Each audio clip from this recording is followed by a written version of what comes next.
नमस्कार नेटिव। मैं nativist D Raut, अध्यक्ष नेटिव रूल मूवमेंट बोल रहा हूँ। साथियों, भाइयों और बहनों और मित्रों, देश में जो किसान आंदोलन चल रहा है वह आज बहुत ही दिलचस्प मोड़ पर पहुंच गया है, जहां पुलिस ने कील ठोकी, रास्ते पर नुकीले तार की बाड़ लगाई, खंदक खोदी। वही किसानों ने अपने सूझबूझ का परिचय देते हुए गांव के हर किसान से आग्रह किया, अनुरोध किया कि वो अपने गांव से, खेत से मिट्टी ले आए और जो कील ठोकी है रास्ते पर, उस पर वो मिट्टी डालें और वहाँ फूल उगाए। जहाँ सरकार कील ठोकती है वहाँ किसान फूल उगाना चाहते हैं। ये इससे खुशी की बात और क्या हो सकती है। वैसे भी किसान केवल अन्नदाता नहीं है, वो बहुत ही दयालु है। वो खेती करता है, उपज करता है, वो जन्मदाता भी है। वो अनाज को जन्म देता है। अगर वो अनाज बोएगा नहीं तो बोने वाला तो पिता समान होता है। भूमि में वो अनाज बोता है, तब अनाज जो है भूमि हमको देती है।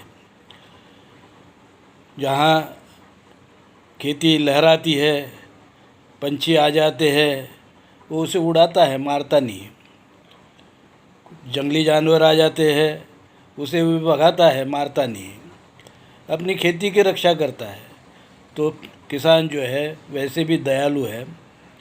और साथ साथ उन्होंने इस आंदोलन में अपनी सूझबूझ का परिचय भी दिया है।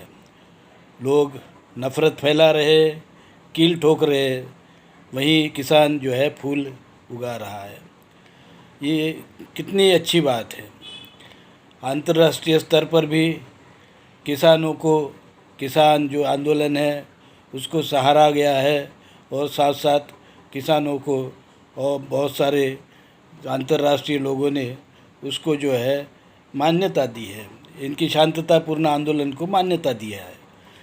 इससे दुखी होकर सरकार जो है उन लोगों के ऊपर में, वो सरकार के लोग और जो कुछ सरकार से आए हुए पार्टी के लोग, वो जो अंतर्राष्ट्रीय ख्याति के लोग हैं, उनकी बदनामी कर रहे हैं। तो वो अच्छा नहीं है। जितनी बदनामी करेंगे उतना ही ये किसान आंदोलन और भी अंतर्राष्ट्रीय स्तर पे मजबूत होगा।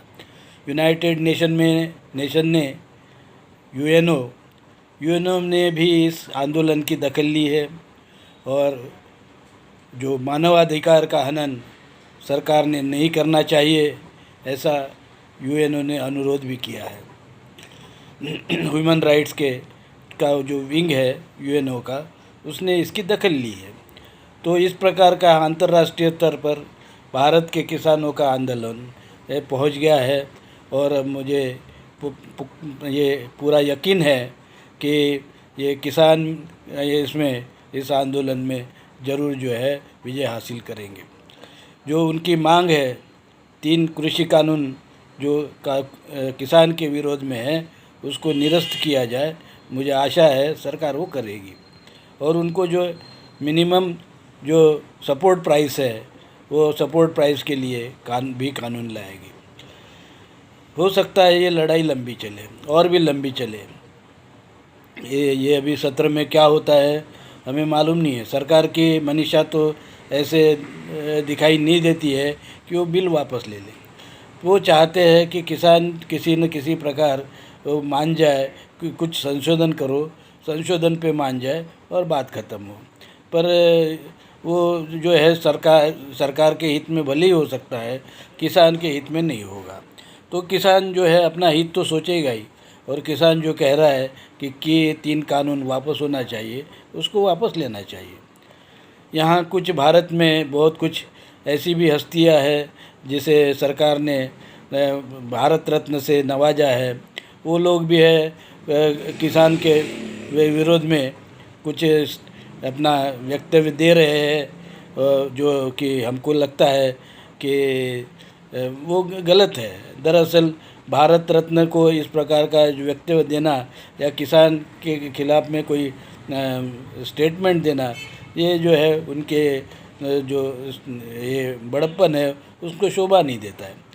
पर वैसे भी भारत में हमने क्या देखा है, भारत में हमने देखा है कि कांग्रेस जो है पंडितवादी कांग्रेस है, और बीजेपी जो है वो ब्राह्मणवादी पार्टी है। और दोनों पार्टियों ने भारत रत्न ऐसे ऐसे लोगों को दे रखा है कि जो या तो ब्राह्मणवादी है या ब्राह्मण है। ज़्यादातर लोग ब्राह्मण या ब्राह्मणवादी है। इस प्रकार के जो है लोगों को उन्होंने भारत रत्न दे रखा है। दूसरे भी जो अपने पूरे जो नागरिक जो पुरस्कार है इस प्रकार से दे रखा है। जबकि हमारा कहना है कि कोई भी ब्राह्मण जो है विदेशी होने के कारण, इस देश का दुश्मन होने के कारण किसी भी इस प्रकार के गौरव या अवार्ड का हकदार नहीं है। कोई भी ब्राह्मण भारत रत्न नहीं हो सकता है, कोई भी जो ब्राह्मणवादी जो है भारत रत्न नहीं हो सकता है। क्योंकि भारत रत्न होने कैसे हो सकता है, वो नेटिव लोगों के विरुद्ध जो काम करने वाले लोग वो कैसे भारत रत्न हो सकते हैं। तो ये तो भारत रत्न तो नेटिव रूल में इस प्रकार के लोग चलेंगे नहीं। कोई भी ब्राह्मण हमारे नेटिव रूल में भारत रत्न नहीं होगा। जितने भी भारत रत्न है उसकी स्क्रीनिंग की जाएगी नामों की, और जो भी ब्राह्मण है ब्राह्मणवादी है वो भारत रत्न की लिस्ट से और दूसरे जो अवार्ड है उसके वो लिस्ट से हम उनको निकाल देंगे। क्योंकि वैसे भी हमारा कहना है कि 3% जो ब्राह्मण है वो विदेशी है। तो विदेशी लोगों को तो हम इस प्रकार का भारत रत्न देके हम जो है अपना ही जो मतलब हम अपने देश को और अपने आप को जो है कभी गौरवान्वित महसूस नहीं कर सकते, हम खुश नहीं हो सकते इस चीज़ से। तो हम ऐसी चीज़ क्यों करेंगे। हम वो इस प्रकार के जो जितने पुरस्कार दिए हैं ब्राह्मणों को वो वापस ले लेंगे। हमारा ये वादा है कि नेटिव रूल आएगा, जब भी आएगा ये सारे जो अवार्ड जो है वापस लिए जाएंगे। इससे हमारे नेटिव लोगों में कोई कमी नहीं है, सामाजिक कार्य करने वालों की कोई कमी नहीं। खेल के मैदान में भी अपना जौहर लोगों ने, हमारे नेटिव लोग ने बताया है। तो कोई ऐसा क्षेत्र नहीं है, लेखक है, कवि है और समाज सेवक भी है। तो हमारे नेटिव लोगों में क्या कमी है भाई कि जो उनको नहीं दिया जा सकता है। हम तो उनको देंगे भारत रत्न जो है, केवल नेटिव लोगों को देंगे। 97% जो नेटिव है, 3% गैर जो ब्राह्मण छोड़ के 97% जो गैर ब्राह्मण है हम उनमें से देंगे, उनमें से जो इन भारत रत्न दिया जाएगा।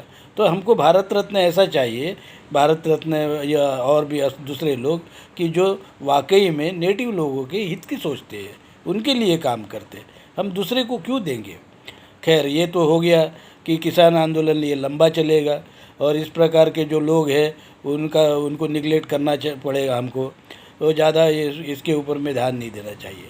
पर अब मैं दूसरे मुद्दे पे आता हूँ कि जहाँ किसान आंदोलन चल रहा है वहीं जो है यहाँ इस देश के बुद्धिस्ट जो है उन लोगों को अपनी संगठन के लिए सतर्क हो जाना चाहिए। हमने कुछ दिन पहले विदर्भवादी बुद्धिस्ट पार्टी का गठन किया और हमने कहा उसका मुख्यालय नागपुर में होगा। तो हमको अभी जो बुद्धिस्ट लोग हैं, बुद्धिस्ट लोगों से मैं अनुरोध करूंगा कि जहां केंद्र के साथ में किसानों का आंदोलन चल रहा है उनकी मांगों को लेकर उस समय में बुद्धिस्ट लोगों को भी अपना जो संगठन है उसको मजबूत करने की बरकस कोशिश करनी चाहिए। बुद्धिस्ट पार्टी, विदर्भवादी बुद्धिस्ट पार्टी अगर बनती है और वो उसमें हम लोग पूरे मेहनत से काम करते हैं और उसको मजबूत करते हैं, तो हम जो है इस देश में जो बुद्धिस्ट के लोगों की और धरोहर की उपेक्षा हो रही है उस पर हम ताकत से बात कर सकते हैं। हम एकजुट जब हो जाएंगे बुद्धिस्ट के नाम से, तो हम अपना जो है किसान को भी समर्थन दे सकते हैं, क्योंकि बुद्धिस्ट भी किसान है। बुद्धिस्ट की समस्या जो है वो भी सभी लोगों की, अन्य लोगों की जैसी ही है, पर हमारा धर्म है अलग है। हमारा धर्म जो है बुद्धिस्ट धर्म है, तो बुद्धिस्ट संस्कृति को हमको ध्यान में रखते हुए उसका संवर्धन करना और उसकी हिफाजत करना, ये हमारा आद्य कर्तव्य है। तो इसलिए हमने जो है खासकर विदर्भ में जो ज़्यादातर बुद्धिस्ट है, बाबा साहब डॉक्टर भीमराव आम्बेडकर ने वही जो है धर्मांतर कर बुद्धिस्ट धर्म अपनाया। तो वहाँ हमको ये विदर्भ में, इसके विदर्भ अलग राज्य की मांग करते हुए अपना जो बुद्धिस्ट बेस है उसको मजबूत करना है। तो मैं विदर्भ के जितने ज़िले हैं और तहसील है और नगर पालिका और महानगर पालिका है, उसमें मैं विदर्भवादी बुद्धिस्ट पार्टी का जो है अध्यक्ष के लिए जो लोग खुशी आना चाहते हैं अध्यक्ष पद के लिए, उनको मैं जो आमंत्रित करता हूँ। जो लोग ये पार्टी में विदर्भ के सभी जिलों में महासचिव बनना चाहते हैं, उनको मैं आमंत्रित करता हूँ। वो अपना नाम और मोबाइल नंबर जो है हमारे फेसबुक पर या विदर्भ बुद्धिस्ट जो विदर्भवादी बुद्धिस्ट पार्टी है उस पर, या हम मेरे फेसबुक पर अपना फ़ोन नंबर और मोबाइल नंबर जो भी है और अपना नाम और ज़िला लिख सकते हैं। लिखेंगे तो मुझे बड़ी खुशी होगी। तो साथियों, हमको जहाँ हम देख रहे हैं कि जहाँ देश में बहुत ही अशांति है, तो अशांति तो रहेगी, क्योंकि जहाँ अन्याय होगा वहाँ अशांति होगी। तो हमको ये दूर करना है, तो हमको जो है कहीं ना कहीं जो है ताकत के साथ में खड़े होना है। हमें लगता है कि पूरे भारत में विदर्भ एक ऐसा प्रांत है, विदर्भ में जो बुद्धिस्ट जो है काफ़ी अच्छी संख्या में है, समझदार भी है, पढ़े लिखे भी है, और सबसे ज़रूरी बात जो है कि वो संगठन की जो है अनिवार्यता या ताकत जानते हैं। अगर वो समझते हैं, जैसे मुझे लगता है कि संगठन क्या होती है, संगठन क्या होता है, संगठन में क्या ताकत है, उनको मुझे बताने की ज़रूरत नहीं है। केवल इतना करना है उनको कि ये जितने भी अपने विदर्भ के ज़िले हैं, जो 11 ज़िले हैं, उन 11 ज़िलों के अध्यक्ष जो है महामंत्री पद और कोषाध्यक्ष के पद और जो उसका जो प्रवक्ता का पद है, इस प्रकार के जो पद है, इच्छुक लोग हैं, तरुण इच्छुक है, उनको आगे आकर अपना जो है समर्थन देना चाहिए और इसमें शामिल होना चाहिए। साथियों, यही समय है, मैं फिर बुद्धिस्ट युवकों से मैं कहना चाहूँगा कि यही समय है कि आप जो है इसको समझ लीजिए, आपकी कि प्राथमिकता तो समझ लीजिए, आपको बुद्धिस्ट मूवमेंट को आगे बढ़ाना है, तो कोई ना कोई ऐसा क्षेत्र है भारत में जो काफ़ी मजबूत है, उसको मजबूती के साथ में उसका जो हमको बुद्धिस्ट बेस बनाना पड़ेगा। तो बुद्धिस्ट बेस तो है विदर्भ में, नागपुर और विदर्भ ये पूरा बुद्धिस्ट बेस है, पर बुद्धिस्ट पार्टी नहीं है, बुद्धिस्ट पार्टी नहीं, पक्ष नहीं है। तो बुद्धिस्ट पार्टी और बुद्धिस्ट पक्ष को हमको मजबूत करना है। तो साथियों, भाइयों और बहनों, मैं आपसे इतना ही अनुरोध करूंगा कि जहां हम राष्ट्रीय स्तर पर किसानों के साथ में हैं और किसान आंदोलन के साथ में हैं, वही हमको विदर्भ में अपना जो विदर्भवादी बुद्धिस्ट पार्टी जो है, इसके तरफ भी अनदेखा नहीं करना चाहिए। हमको तुरंत जो है इसको हमको मजबूत करने के लिए कदम उठाना चाहिए।